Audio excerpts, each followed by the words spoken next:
Hi and welcome to the Psykhe podcast, where we discuss all things mindset, mental well-being and living your best life. I'm your host Hannah and I'm a mindset and mental well-being coach and founder of Psykhe Coaching. Welcome and we hope you enjoy the show. Hi everyone, it's Hannah here and welcome back to season 2 of the Psykhe podcast. I hope you've had a fantastic break and you've enjoyed Christmas, the new year, however you celebrate it, if you celebrate it, and that you're starting 2020 feeling refreshed and in a good place. I say starting 2020, I realise that this is now, I'm recording this on the 19th of January and this is coming out 22nd of January. So 3 weeks into the new year, but I hope it is going well for you so far. I've had a really nice chilled break. So towards the end of 2019, during the year in review, I talked about taking a little bit of time and relaxation and something that I needed to take a step back and just to be a little bit. And I really am feeling the benefit of that. I'm also starting the new year back in the gym, but also eating much cleaner and definitely feeling the benefit of that as well. So yeah, that is where I'm at. A little bit of an update before we dive into this week's episode. So we are really aiming to get out regular weekly content to you. So the podcast is going to be out every Wednesday. We are going to have a new blog post up every Tuesday. And we're going to have 2 different blog post themes at the moment running through the year. One about financial freedom and the journey towards that and emotional spending, comfort spending, that kind of stuff. And also another about my mindset mastering challenge, which is something by the time this comes out, I will have started as of Monday. It is about tackling those mindset blocks that we've talked about before and trying to overcome them. So my 2 are running and swimming with my face in the water, and they are ones that I am going to be working on tackling this year and then challenging myself to see if I have overcome those blocks. And so we would love it if you would join us on a mindset mastering challenge and identify something that for you is a bit of a block, something that you feel that you can't do and you tell yourself that you can't do, but you know that really there isn't any reason why you can't do it. It's just that messaging that you're giving yourself, just what you're telling yourself. So I think if you have got a mindset block and if you are going to join us on this challenge, or even if you're not and you've just got something that you're holding yourself back from, I think you're going to find this week's episode really, really useful and really helpful. I'm talking to Kam Knight and he'll introduce himself in a bit more depth, but there is definitely some fantastic mindset tips in this and some that I think it's really lucky doing this podcast because I get to talk to some amazing people and just, pick their brains and get their tips and their ideas and try and implement them in my life. And that's why I love podcasts. That's why I listen to so many. It's a great way to find out about people, to get their tips, their techniques, to find out about their professional experience, but also their personal experience. I find them informative, inspiring, empowering, and that's what we're trying to do here. So I really think that you'll find this a really, really useful and really interesting conversation. So I hope you enjoy it. And thanks for coming back for season 2. We have a lot of amazing content planned for you that we really know you're going to enjoy and find valuable. So with that, let's dive in. Hi everyone, welcome back to the Psykhe podcast, and I'm really excited today to introduce our guest. So I'm joined by Kam Knight. Welcome Kam, thank you so much for coming on the podcast. Thanks Anna, I'm glad to be here. And the first thing I like to do is ask guests to introduce themselves, so you can tell us who you are in your own words and what you do. All right, great. I'll do that. So my name is Kam Knight, and I'm a coach, writer, speaker, and author of several best-selling books in the area of mental performance, such as memory, concentration, and productivity. Over the last 10 years, I have written and published 10 books, and in that time, I have produced an online course as well. So I'm kind of a mind guy. I help people get from where they are to where they want to be. And one of the challenges, one of the things I learned early on is that just because you want something doesn't mean you will take the action to achieve it. And I wondered why that was. Why is it if I want something and I know what to do and I know how to do it and I have the desire to take action, I'm not able to do it? And so I kind of went on a journey to really understand about the mind and learn a lot about this stuff. And here, after a 10 to 15 year journey, I am doing a podcast with you. Amazing. And I love the mind. My background is I taught psychology, studied psychology. So a bit of a mind geek. Yeah. Really excited to talk about this. And I think that's a very topical thing at the moment for January, because it's the time of year when people start to think about all these things they want to do and changes that they want to make. And sometimes we can have these things that we know we should do, we really want to do, but we just don't, right, for whatever reason. So, well, I would say that it isn't just whatever reason. There are specific reasons why we don't. And one of the things that I try to teach people is that our mind is built to hold us back. That's right. Our mind is designed to keep us from moving and growing. So anytime a decision or a course of action or an option comes up, that decision is evaluated by the mind using a whole host of criteria. And if that course of action is not in line with the criteria, the mind will prevent action. So it's really important to understand that. It's like standing before a panel of judges. Any decision that comes up must go through them.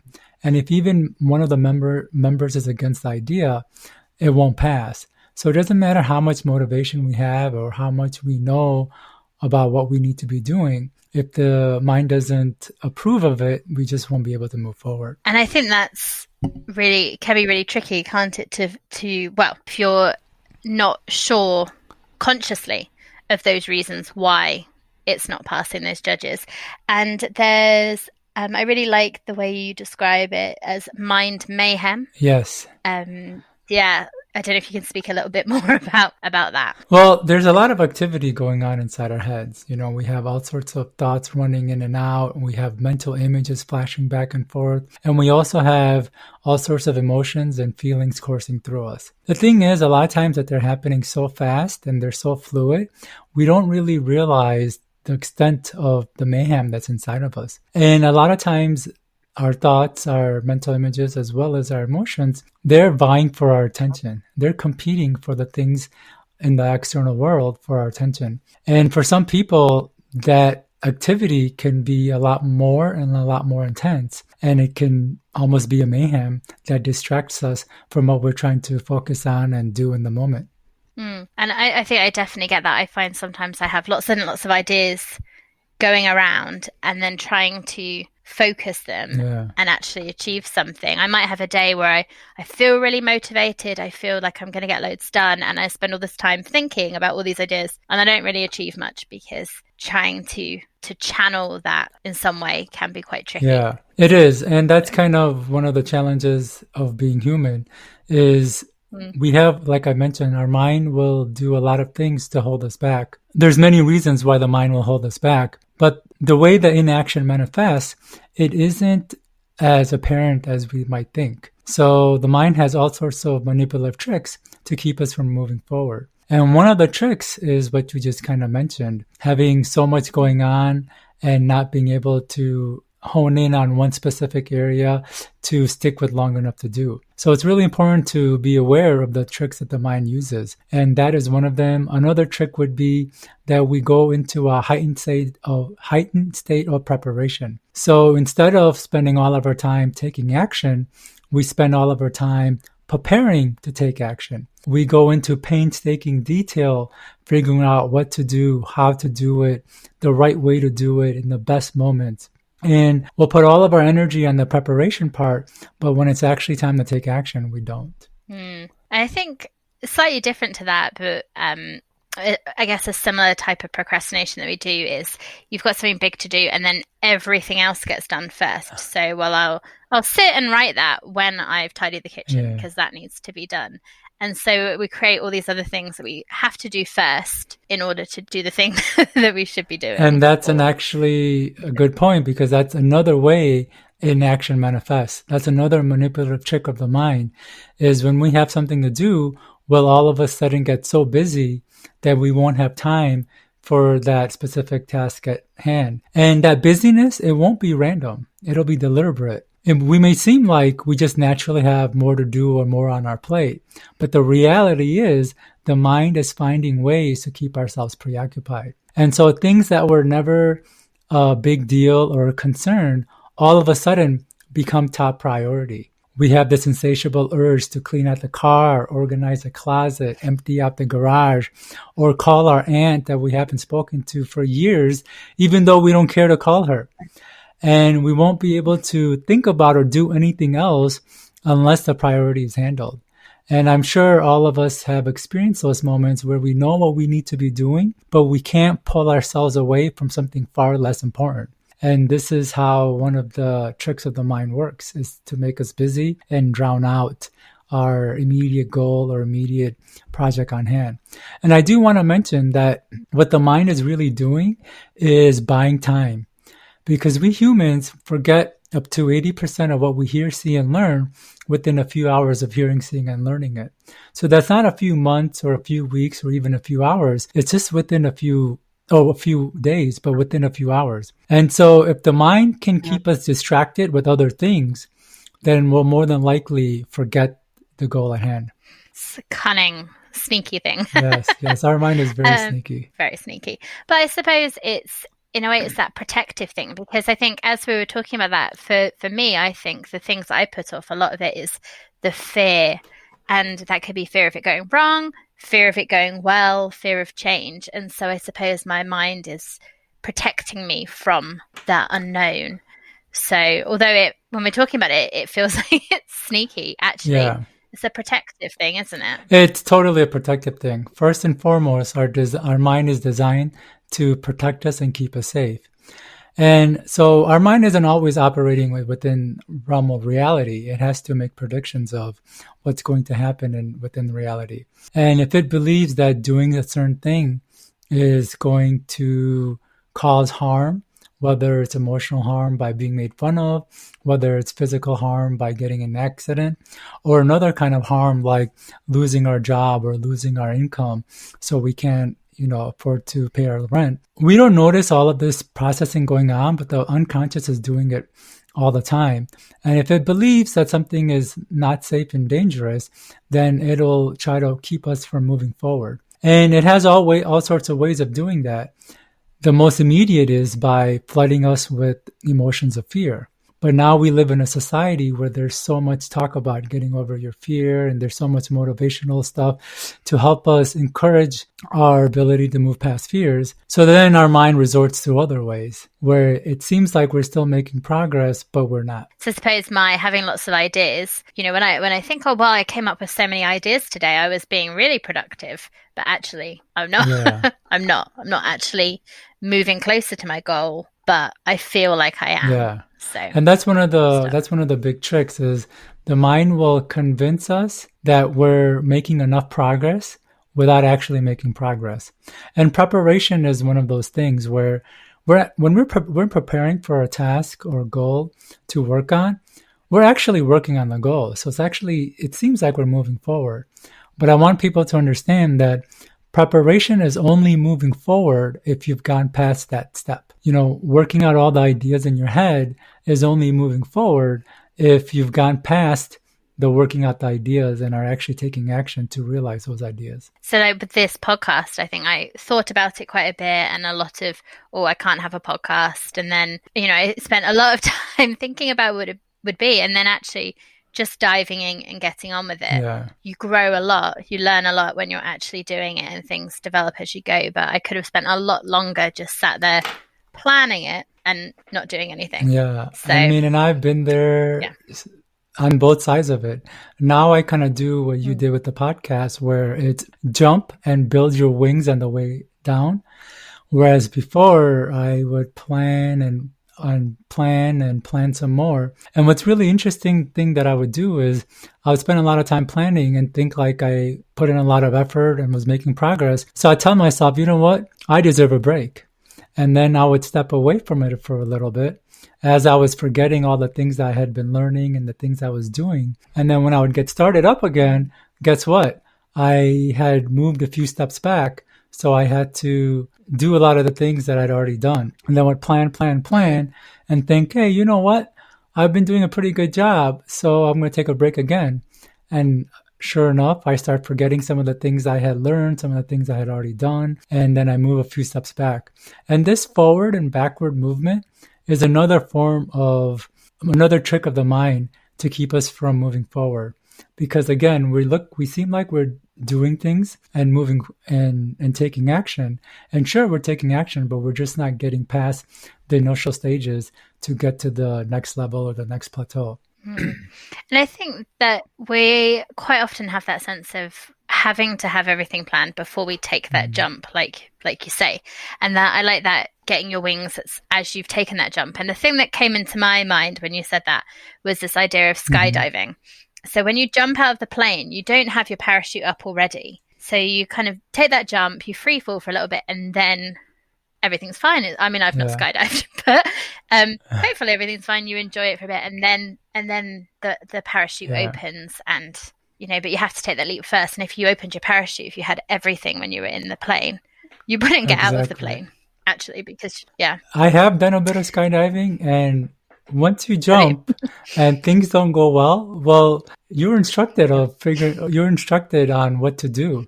So like if the parachute doesn't open right, then there's certain things you can do to make sure it opens fully and all of that stuff. So that's kind of an also good analogy of life. Once you do just jump and try to figure it out, things may not be perfect, but as you're falling, you're figuring it out. And as long as we stick with it, things work out. And I'm sure that the view as you're falling is amazing. Maybe like life as the well. view is even more amazing once the parachute opens, I'll tell you that. Because then you can actually enjoy it. You're falling slow enough where you can just be like up there in the quietness of everything, because it's quite, aside from the wind, there's not as much wind once the parachute opens, but it's very quiet, and you just look, and you can look around 360 and see the curvature of the earth and everything. So it's quite spectacular. Amazing. So I would really like to know how you got into this area. So you talked a little bit about having been on both sides and interested in the mind mayhem, but how did you become what you are now? How did you get Okay, well, I have two main stories, so I'll share one of them. After I graduated college, I decided to sit for the CPA exam. So I know you're out in the UK, and I'm here in the States. And so the CPA exam is just a certified public accountant exam. And at the time, it was considered one of the most difficult certification exams. It had a pass rate of less than 15%. So not 50%, but 15% for the first try. And I thought I was really getting into an ambitious endeavor, especially considering I wasn't an accountant. I had a finance degree, and I just took enough accounting classes to sit for the exam. And so I thought that given the amount of time and energy I was going to put into it, maybe learning some study and memory techniques would be helpful, because I figured the time I spent up front could help me save time in the long run. And sure enough, it was very helpful. And I almost passed the exam on my first try. I passed 3 out of the 4 parts, and the 4th part I missed by like a few percent. And that had created a shift inside me. I started thinking, geniusness and intelligence isn't this innate thing that we're born with, which is what I used to think. I used to think intelligence was something you were born with. Either you had it or you didn't. And if you didn't have it, it would severely impact your life. And I don't know why or where these two connections were made in my head. I think it came from my parents and teachers and all school and all that. But I seriously had these two beliefs. And then through this experience, I realized that if we use the right tools and techniques, we can operate just as well, if not better, than the people we call genius. It's just that geniuses seem to have figured it out on their own, or their brains naturally work that way. But as I mentioned, if we can use the same techniques, then we can operate better. So that kind of got me started on this path. And here I am talking a little bit about it. And obviously, I'm not going to ask you to give away all your secrets because, as you said, you've got lots of books on mind mapping, self-talking your way to success, speed reading, concentration, goal setting, and an online course, which I'm sure we'll talk about in a bit. But January, it's that New Year feel, and I think a lot of people are maybe thinking, I'm going to learn something new. Personally, I'm trying to become fluent in another language. So do you have any top tips for like a starting point if I want to really just transform my learning without giving away all Okay. your Well, secrets? I'll give a little tips for not just learning, but just any goal that we have. And the number one tip I can give people is self-talk. And I know you mentioned one of my books, Self-Talk, Your Way to Success. That was actually one of my first books. And I personally believe it to be one of the most powerful techniques. And it's a technique that I've used to help me do better in all areas of my life, whether it's if I wanted to quit an addiction, to stop a habit, to improve a skill, to get over a block. Self-talk has always been there. And more or less, self-talk are statements that you say or repeat to yourself of the changes that you want to have or have happen in your life. For example, if I were shy and insecure and I wanted to be more confident and assertive, I would repeat statements like, I'm a strong, assertive person. I communicate my needs and wants. Now, on the surface, it may not seem like repeating such statements would have that much of an effect, but it's huge. High performers in just about any discipline use self-talk to become high performers. And self-talk really works on two main levels. First is that it changes your thoughts. And this is important because our thoughts guide our decisions and actions. In fact, our thoughts are a big driver to our decisions and actions. For example, if I was in the market for a new job and I saw an opportunity to apply to, and the thoughts running in my head were going, I don't know, this seems like a lot of work. I don't think I'm qualified. I don't think I'll get the job. Guess what? I've just self-talked myself out of applying for that job. But if on the other hand, the thoughts running through my head were, this seems interesting. I think I can handle it. I don't know if I'll get the job, but I won't know unless I try. With those thoughts running through my head, I'm going to be more likely to apply for that job. So that's the one reason why self-talk is so helpful, is that it changes our thoughts from the negative to something more constructive. And those constructive thoughts guide our decisions and actions in a constructive direction. Something more important that people don't realize is that self-talk actually goes in and rewires our mind. When we repeat a set of self-talk of the changes we want, those words actually seep into our unconscious and begin to change some of the blocks that cause us from moving forward. Changes our beliefs, they change our identity, they change some of the other issues that we have going on. So if somebody repeats a set of statements like, I am a strong, assertive person, you actually start becoming strong and assertive. If you repeat a set of statements like, I have an excellent memory, your memory actually starts to improve.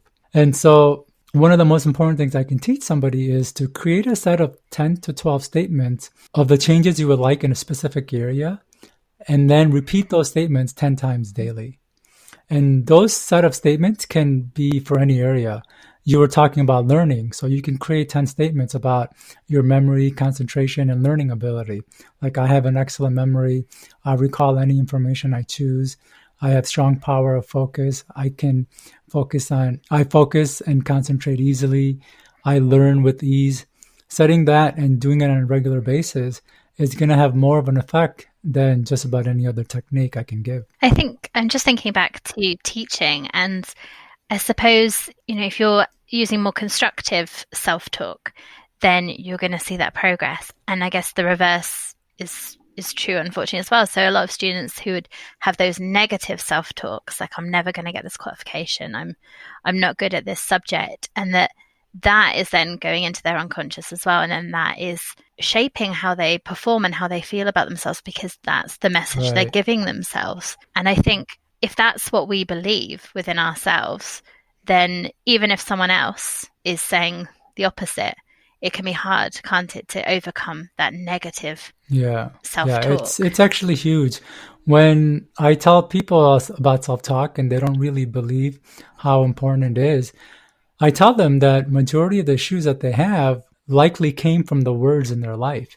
The words that their parents, their teachers, the bullies, other kids, or even bosses repeated to them about them not being good enough, smart enough, or cool enough. And it was those words that created the mental wall of their resistance and inaction. And so it reasons that if it was words that created our blocks, that words can actually undo that and reshape ourselves. And it's true. If we start affirming self-talk by both stopping the negative thoughts running in our head and then adding positive ones, like the way I described, by creating a set of statements and repeating it over and over, we start to slowly chip away at the old walls that the old words created and create a better foundation for our ability to move forward. And the examples you gave were fantastic. I'm definitely going to use some of those with myself.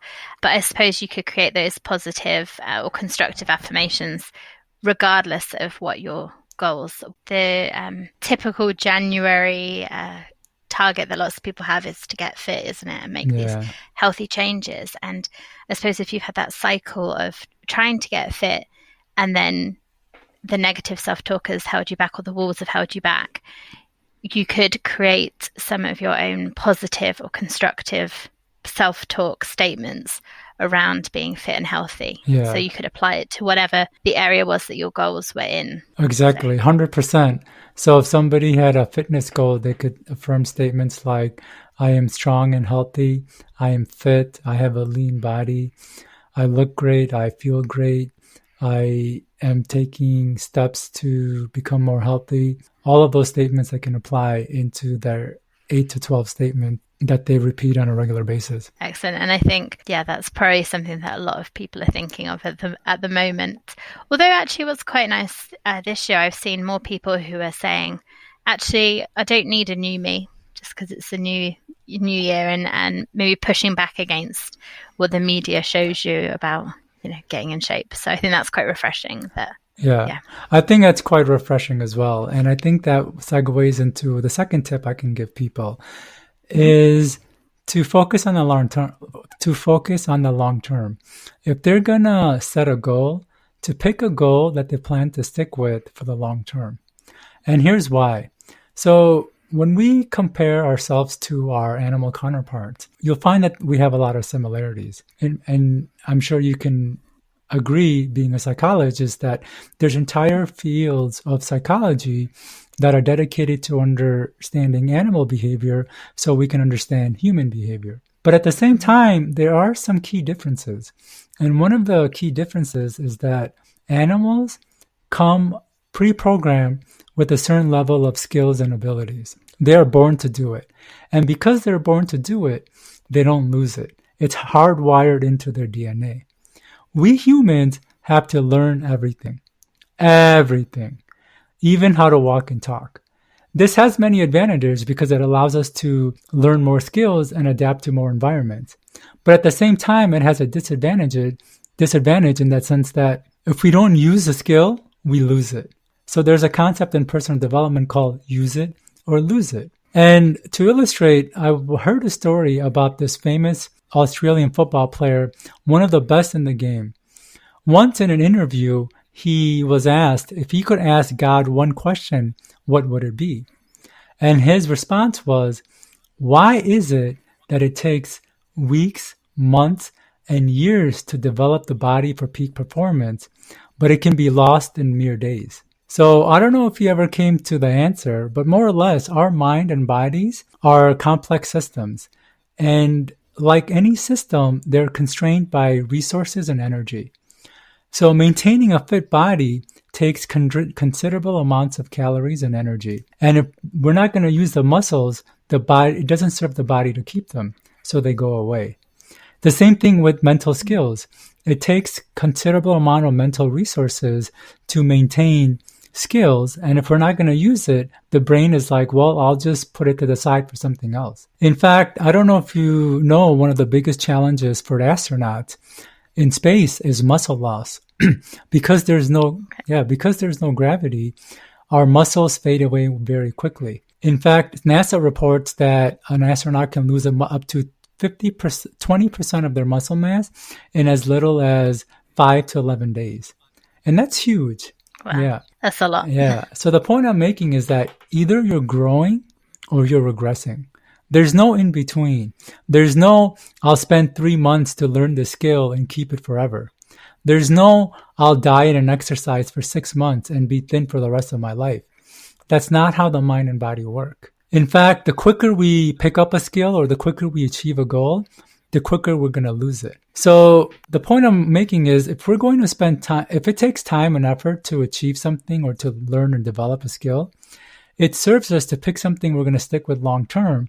Otherwise, we will lose it just as quickly as we gain it. And we can have feelings of negativity and guilt that we spent all this time learning something that we ended up losing when it was never our fault. It's just where the mind and body are built. Mm-hmm. And I suppose with the staying on the fitness example, that people will choose something they don't enjoy as a method to get into shape, but the whole mindset then is, I'll put up with this to get where I want to be, and then it'll be done. But that's not a recipe for success, because you don't have that internal motivation to do it if you don't enjoy it. And I think one of the biggest things I did last year was finding a form of exercise that I really enjoyed, and suddenly, so much easier to stick to when it's something that you're enjoying and you're not just making yourself do for this goal. And then it does become that lifelong thing that you're able to stick with. So yeah, I completely agree. I mean, I tell people,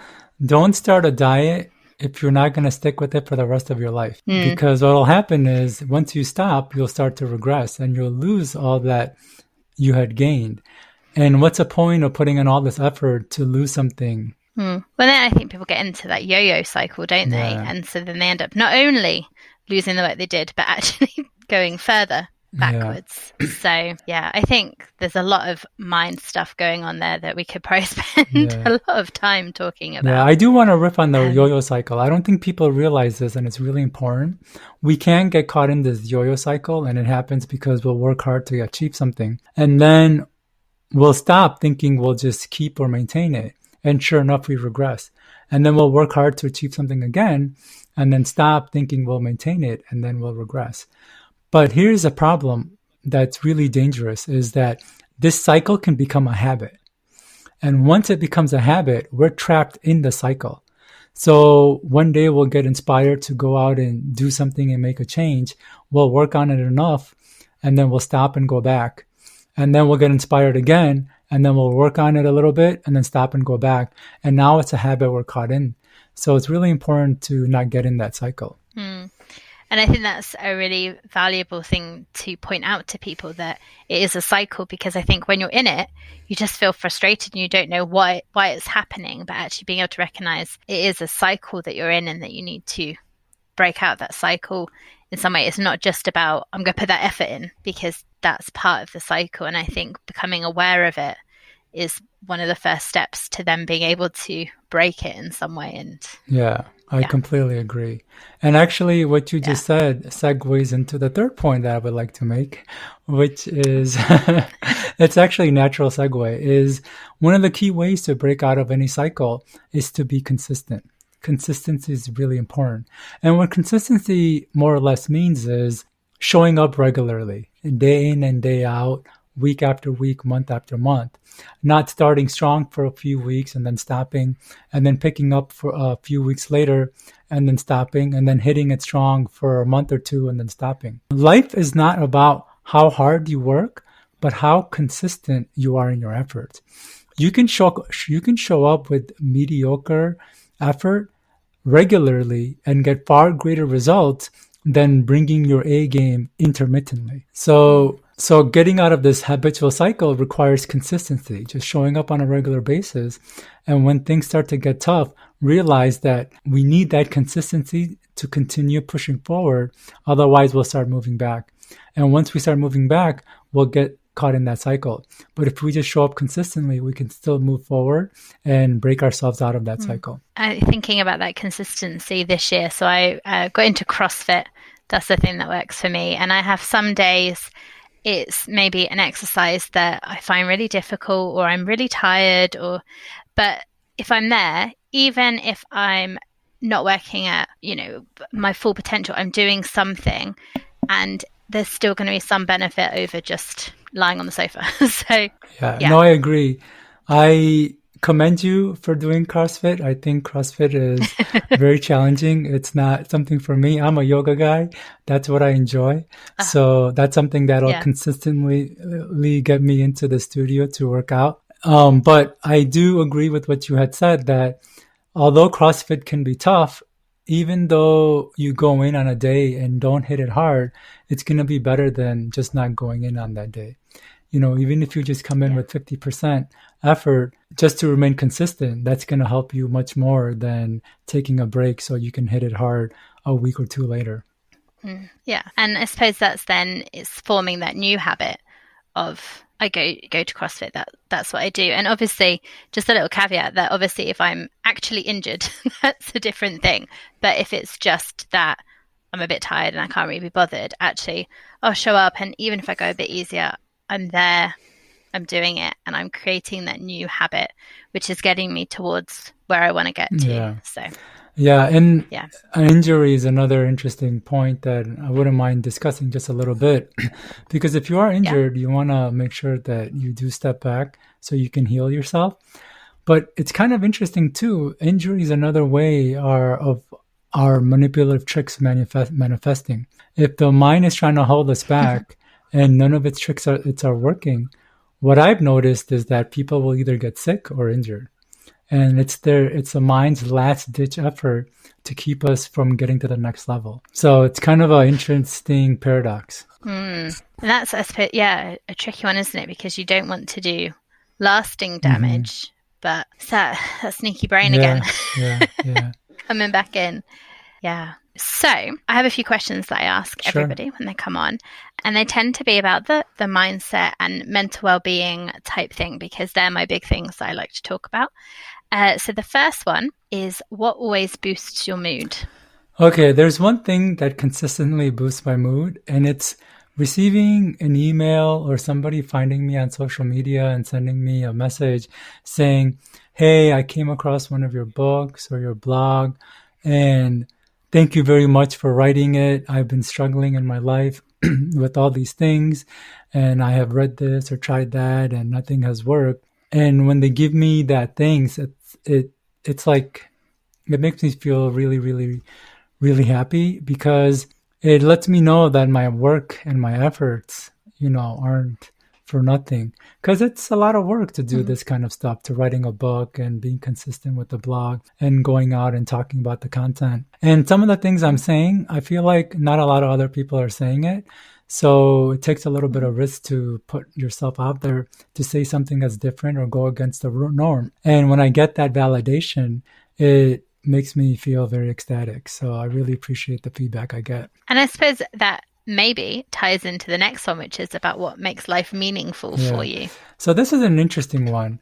What makes life meaningful for me, I actually learned when I was backpacking, and it started off during my trip in Central and South America. And what I had learned is that our level of joy that we experience is directly proportional to the pain that we put in to get it. And I'll share a little story to help people understand what I mean. So when I first started backpacking, I was backpacking. So that meant I wasn't staying in lavish hotels or expensive places. I was really roughing it. I was either traveling through cheap hostels or camping. So I went through a stretch of about 6 weeks where I didn't have a single hot shower. And then when I got to Costa Rica and San Jose, there was like a nice hostel I had heard about, and I decided I'd give myself a break. I'd treat myself with it. And this hostel had hot showers. Not only did it have hot showers, but it had 2 knobs, one for cold water and one for hot water, so I could control the water temperature. And I can't tell you, when I got out of that shower, I felt like I won the lottery. I was ecstatic, somewhat to the point where I was messaging people on Facebook about my hot shower. Now, why did that hot shower feel so good? Because I've had hot showers before. In fact, I've had them plenty of time, to the point where I thought it was my God-given right to have a hot shower. And when I wouldn't, I would get upset.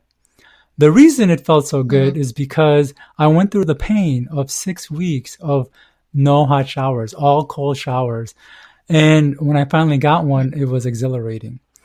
And this is my first experience, continuing on with the travels.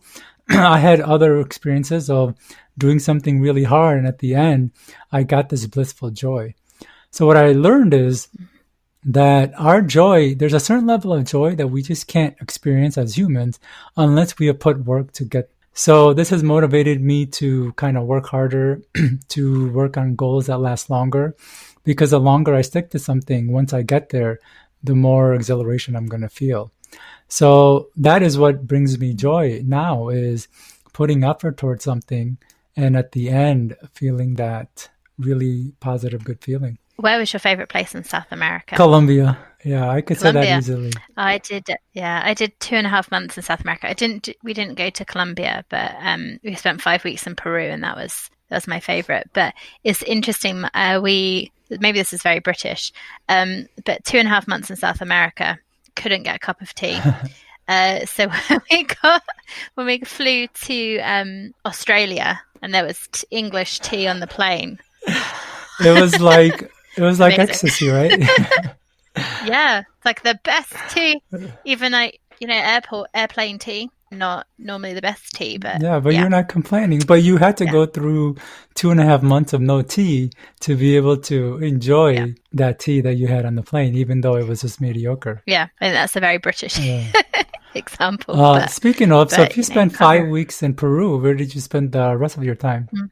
So 5 weeks in Peru, 3 or 4 weeks in Bolivia, a couple of weeks in Chile, and then Argentina. So we basically went from Lima down through Peru, Bolivia, across Chile, across to Buenos Aires. So all across land. But we did go to Puerto Maldonado in Peru. So we went into the Amazon briefly, which was amazing. It was fantastic. It was, and I know you're a travel, I don't know what's the right term, travel bug as well. And it was something I'd wanted to do for a long time. And actually, I still feel a real sense of achievement that actually we set the goal, we saved, we did it.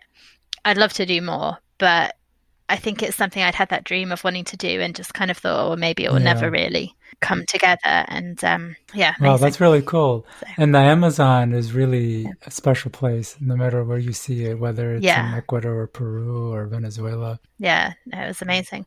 And I discovered a talent I didn't know I have for spotting tiny frogs in the dark. So we'd be walking along, look, there's a frog there, there's a spider there, and just hidden talent. So that's actually a good talent to have, because I can't tell you how many times I was startled by a random frog or a random spider, or like a gecko falling inside my shirt and in my, crawling in my neck. So yeah.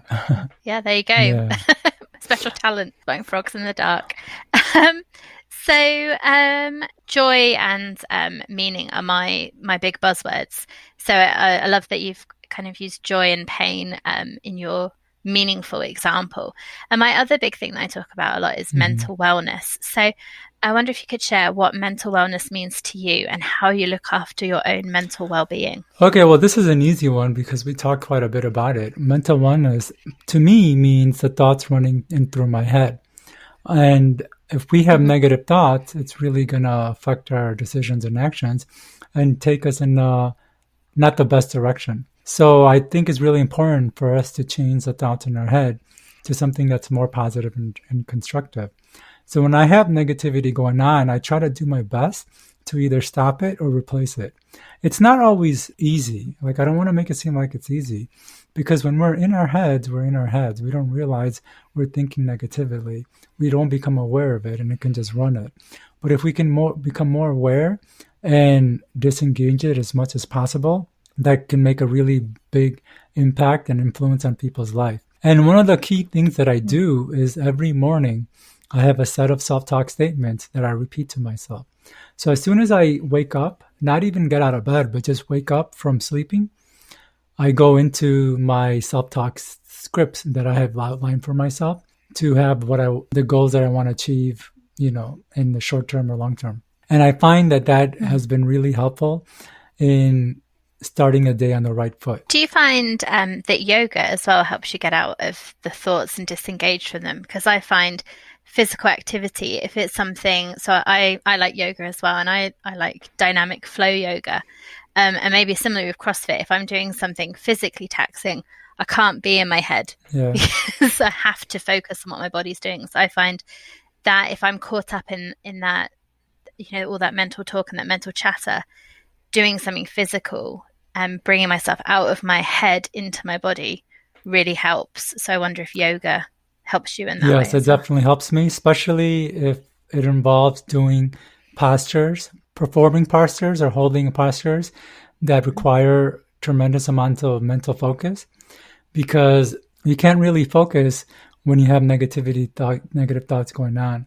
And then once you can kind of stop the thoughts and focus on the posture or the movement, I find that it really helps me get out. And because I'm such a big proponent of self-talk and thinking positive and not having a negative, I try to find different ways of trying to keep the things positive.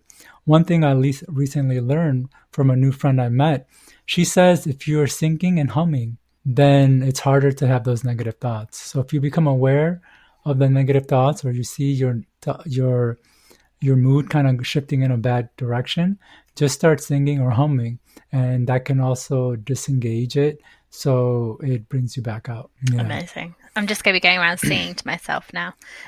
So I apologize to everyone. So yeah, this one, people find this question quite tricky, but they're not mind gurus like you are. So maybe you'll find it easier. No pressure. Okay. So how would you describe your mindset? How would I describe my mindset? Okay, well, because I am a mind guy, I don't think this is as overthrowing or overpowering question. I think of mindset not necessarily as how most people would define it, but I just see mindsets as little shifts in your thinking that changes your experience. So I kind of gave you one mindset shift, which is realizing that my level of joy is really dependent on the pain I put in to get it. Shifts my thinking into that hard work and pain aren't necessarily bad and must be avoided, because something good can come out of it. And so I am much more encouraged to take those actions. Another mindset thing that I have is that work is not a bad word. Growing up, I used to listen to a lot of different types of music. And what I noticed is that mainstream music was focusing everything on easy money, big houses, nice car, extravagant lifestyle with no work. And like many adolescents, I felt like that was the dream to chase for. And I'll tell you, I've gotten my fair share of successes in life, but when I got them, I felt great for the moment, but it didn't really keep that mood the way these songs and mainstream artists were making it seem like. And that's when I learned this concept of the more work you put in, the more joy you'll get later. So my other mindset is that work is not a bad word. And so if something requires work or diligence, I don't shy away from. But something more important that's really helped me be extremely active and productive in my life has been understanding that we humans are built to move, and we're built to move and be engaged, which is why it's so difficult to sit on a bus for more than a few hours, and why we get so irritated when we're on a plane for a few hours, and why it's so difficult to just sit and relax. Because you don't ever see somebody just sitting and not doing anything. They need to be engaged in the paper, on a video game on their phone, on the news, or even drinking. I mean, a lot of times people need to have a drink or get high, if you will, just to relax. And all of these examples illustrate just how much our body is in need of being in motion and engaged. So my mindset is, well, if my body and my mind want to be engaged and in motion, then why not have it do the tasks that it's going to help me move forward with my goals? Why distract myself with all these ancillary things like video games and reading random internet articles? Because either way, I'm going to be engaged. So that mindset shift had really made a profound difference in my productivity and the success that I've been able to achieve lately. I think that's a great tip, because I do find myself sometimes mindlessly scrolling through stuff. And I mean, I justify it to myself that if I've used a lot of mental energy, I almost need that no effort downtime. But that could just be my mind giving me an excuse, and I probably could be more productive No, elsewhere. there's So, sound science behind what you're thinking as well, but there's other way as well where if you're going to engage with something, you might as well just engage in the thing that is going to move you forward. yeah, that's true. I mean, earlier I got in from work, and then I had, a few things this evening, busy things to do, and this talk, and I was a little bit low on mental energy, and I just watched some random videos for a bit, but then my mind started to get quite creative and process. So although, I wasn't really actively thinking about it, it just gave me that boost to then start thinking and then become refreshed, and hopefully I'm doing all right. No, I think you're with doing it this. right. If So, we want to get a little technical, when it comes to the mind, we have two main different kinds of modes. We have what's called the focus mode, and then we have what's called the diffuse mode. And the focus mode is exactly how it sounds, where we're just kind of focused in on a particular task or activity, trying to get something done, whether it's a conversation, whether it's writing something, or another task. But the mind also needs time to just let go and diffuse and step away and not do anything. And that's where the creativity comes in. And so if we focus for extended periods of time, it actually isn't the best thing for us. It helps to do things that allow the mind to diffuse. And with the diffuse, we can go in a couple of different directions. We can do a lot of random things like what you were talking about, scrolling through social media, watching funny cat videos, reading a funny joke, or even having a conversation. Those are all effective ways of diffusing, which is anything that's different from the focus activity is going to help you diffuse. But we can be a little bit more intentional with the diffuse. For example, that might be, that 15 minutes you spend watching videos could be 15 minutes you can do some yoga poses, or have a conversation that you have to have anyways, maybe with a client or a boss. So if we can be a little bit more intentional, we can do both focus and diffuse simultaneously and still get the benefits. yeah, I think that's a great tip. Which leads nicely on to, I always ask people if they can leave the listeners with between 1 and 3 strategies that people could put into place today that would have a transformative effect. And I think we've definitely given people plenty of ideas through the conversation, but I wonder if you could just summarize your top 1 to 3 tips for people. My top 1 to 3 tips, we did go over them. The number 1 tip I would recommend is self-talk. Yep. And I would even go as far as to say, if people only focused on affirming their self-talk statements and nothing else, they would get a lot more results than applying other stuff. So I think that's number 1. That's something I always talk about. 2 is be consistent. Anything that you do, show up on a regular basis, whether that's every day, every other day, or at the very least every week. Remember what I had said, you can come in with mediocre effort regularly and get far better results than bringing your A game intermittently. And I think number 3 is going to be focusing on goals that you plan to stick with for the long term. You might set a goal to learn photography or get better at photography. Only do that if your plan is to, do photography for a while, because if you spend a few months learning photography and then stop, you'll forget. So why spend all that time learning something that you're going to lose anyways? The longer you stick with something, the longer you'll be able to hold on to. So those would be my top 3: self-talk, consistency, and focus on activities and goals that you plan to stick with for the long term. Fair. And I think definitely that first one, I was going to throw in a bonus question, selfishly specific to me, but I'm pretty sure you're going to say number 1, self-talk, but we'll see. Might surprise me, but so one of the things I'm doing this year, I'm setting myself a mindset mastery challenge, if you like. So I have this big mindset block about running. I'm not a big fan of it, and I can't run. I get shin splints, I have asthma, etc., etc. Logically, I can run. It's just, so that's my big thing that I want to tackle. So decided this year, everyone that comes on the podcast, I'm going to ask them to give me a tip to help me master my mindset and be able to run. So what would be your top tip for Well, running? you know what my top tip would be. It would be self-talk. But since you already had said it, I'll try to give you another one or two tips that could be really helpful. One is to start slow. There is this tendency in our society, because we're becoming a much more fast-paced society, that we need to get started quickly and achieve things quickly. And I can't overstress the importance of starting slow, especially with something like diet and exercise, and running as a form of exercise. And here's why. We humans are made up of things that are so small we can't see them.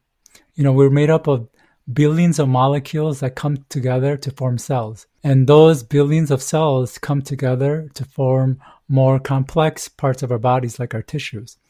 Then our tissues come together to form organs, and the organs form systems like digestive system.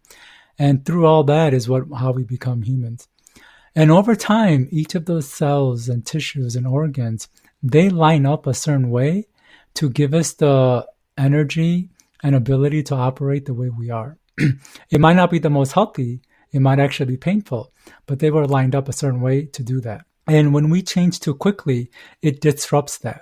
Even though what we're doing, even though our change could be beneficial, like eating better or exercising, our body became used to digesting certain types of foods, having certain chemicals release certain parts of the day, for everything to work in unison for us to be able to do.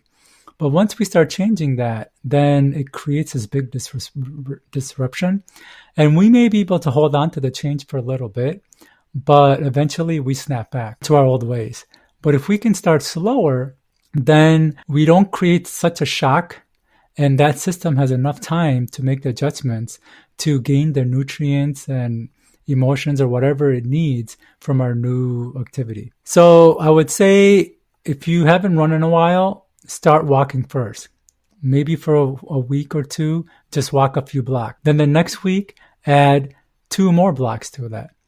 And then maybe the third week, add a little bit jogging to the end of the walking. I would say, if I could give any advice, only add 1 new step per week, nothing too quickly.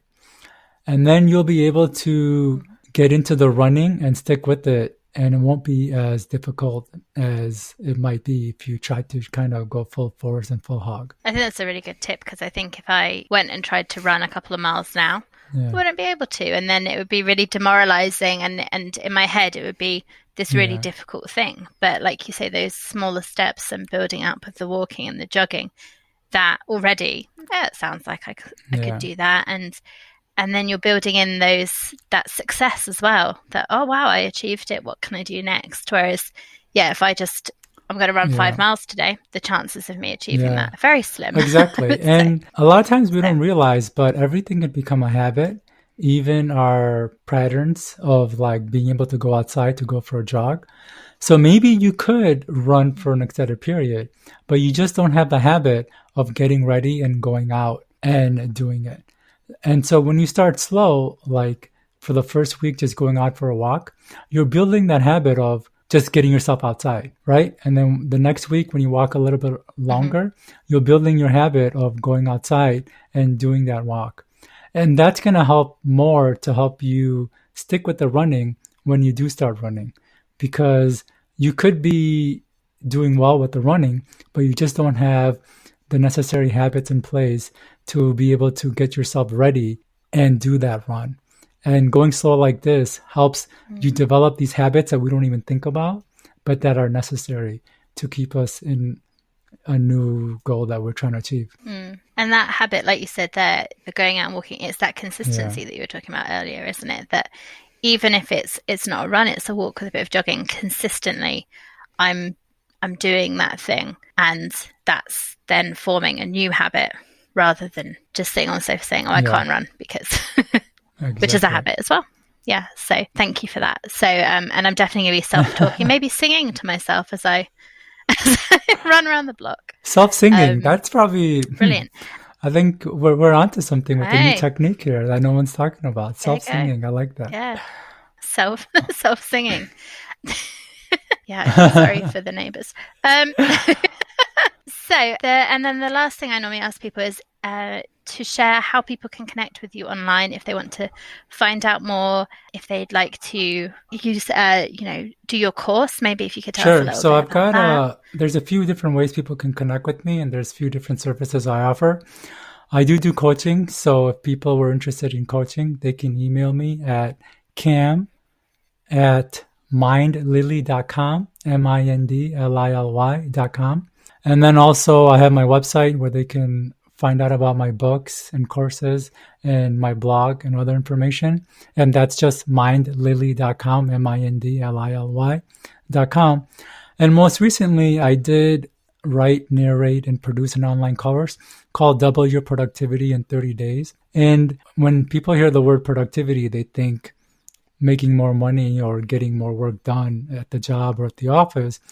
But that's not the whole thing of productivity. Productivity is just taking more actions and doing more in every area of your life. So if you want to spend more time with the kids, if you want to have more time to be healthy, to have time for hobbies and do more of that and accomplish more, that's productivity. And it's my premier course. It takes everything I've learned over the last 15 years, studying the mind and in my own journey of why we do what we do, why we can't do what we want to do, and more importantly, how to get ourselves to do more of the things that we want and to get more of the things we want in life. This program really goes into detail. It's got over 30 videos. It talks about all of our different inner blocks, how those inner blocks manifest, and simple strategies that we can take to help overcome them, including an entire module dedicated to self-talk. And so, yeah, go ahead. Okay, and I was going to say, now you're going to have to write a new module on self-singing. I'm going to have to re-record that.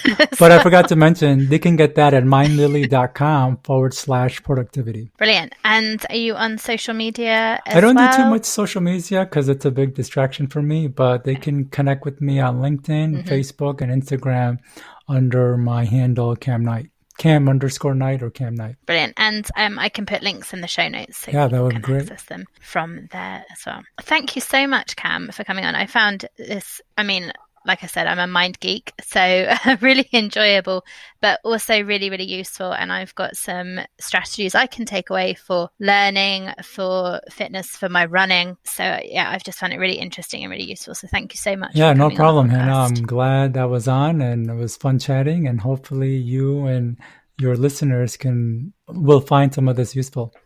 I'm sure that everyone can take something from it. And thank you for your brilliant strategies. And okay, no problem. Yeah, thanks very much.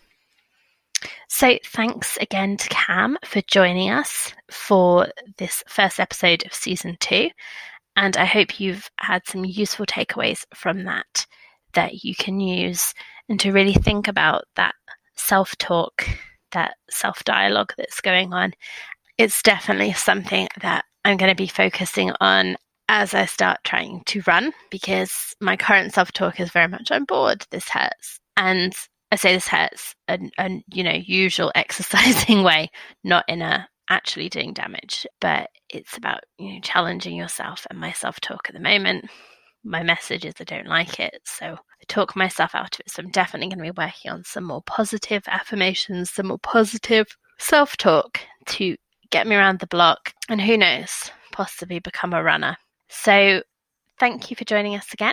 We'll be back next week on Wednesday with the next episode. If you have any questions you want us to answer, then please get in touch. You can connect with us on Instagram, Twitter, and Facebook at Psykhe Coaching. And that's Psykhe, spelled Psykhe, coaching, all one words. Or you can email me, hannah@psykhe.co.uk. So that's everything for this episode. We hope you've enjoyed everything that's been talked about today, and we would love to carry on this discussion. So please feel free to tweet us your views, your thoughts, any questions you have for future episodes. We will be back next week with more interesting topics and discussions. If you've enjoyed this podcast, please do share it with your family and friends or anyone that you think would benefit from it. And please rate and review wherever you've downloaded it from so it can reach more people. We hope you have an awesome week, and we're looking forward to chatting to you again next week. Bye.